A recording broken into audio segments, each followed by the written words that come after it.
Well, this week we lost another Hollywood legend, film composer James Horner. At 61 years old, he died in a plane crash. He was a pilot. I didn't know that.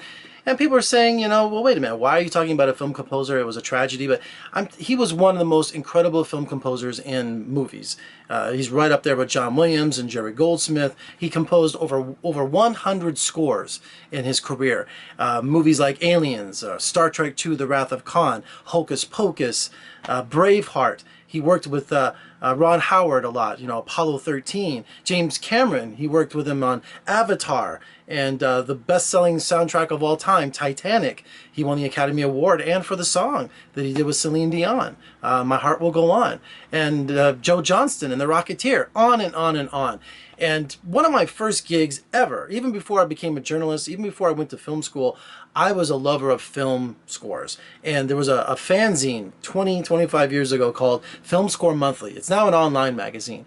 And I submitted interviews with Vic Mizzy and the Sherman Brothers, from the Walt Disney Studios, Mel Brooks, and just anything to do with film scores. I was, seeking out these composers and submitting these articles to Film Score Monthly.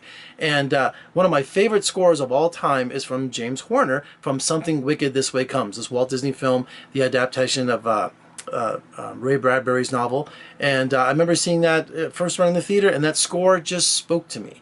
And so it's really sad news that we lost not only a Hollywood legend, but to know that we're never going to hear his style or his music ever again. But we have over 100 films for us to enjoy. And as you know, there's a lot of elements in film, and music is an important part of that. All right, for more reviews and interviews, just surf on over to my website at vegasfilmcritic.com. Take along my podcast at iTunes, and if you like what you see, click on that little V down there, and please subscribe. I'm Jeff Ricky Howard. I'll see you next time.